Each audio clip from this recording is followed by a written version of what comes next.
for the last 35 years, we've done absolutely nothing for immigration reform. All we did, Reagan, God love him, he gave amnesty to about 6 million undocumented immigrants, and that was just an open invitation to make a bad situation even worse. Because all of us who follow it very closely, many of you in this room, know the example of Ronald Reagan from the 1980s, when he did the amnesty in exchange for the Southern Wall, gave the amnesty first, and never got the wall. The only thing that we've done is we have entrenched both sides. One side is talking about security, the other side is talking about immigration reform, and everyone is just yelling at each other. Nobody's coming together on this issue.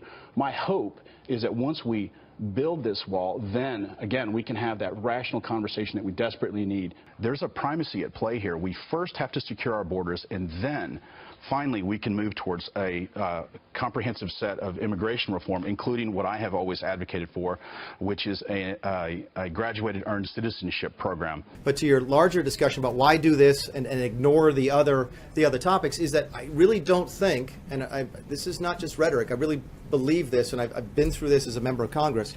It's very difficult to have a conversation about immigration until the southern border is secured.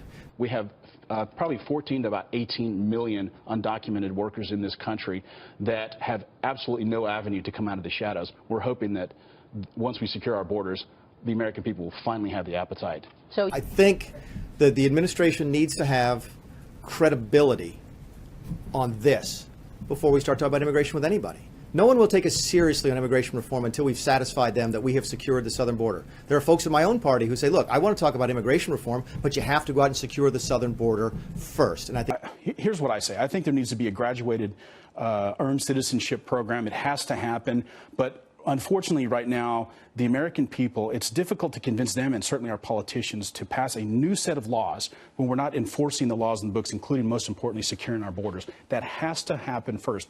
I've been lecturing on immigration for the last 10 years, and what I have found talking to the American people is that they want to see the borders secured first, and then they're going to have the appetite to pass comprehensive immigration reform. That's interesting. All right. There's a lot of folks, myself included, who say, fool me once, shame on you. And until we secure the southern border, we don't think it's productive to have a larger conversation about immigration. You touched on reform. You opened that door. Let's walk through it. Your president is in favor of a guest worker program. Do you agree with that? Yeah, I do, with some provisos. I think that there doesn't need to be an amnesty program. I think this country has a right to say who stays and who goes. I think we have a right to control our borders. It's irresponsible to do otherwise. However, there are two different issues. There's a border security issue, and then there is an issue with respect to immigrants that are here. There are millions of folks here. 12 to 15 million. 12 to 15 million. Low estimate. Probably a low estimate. Yes.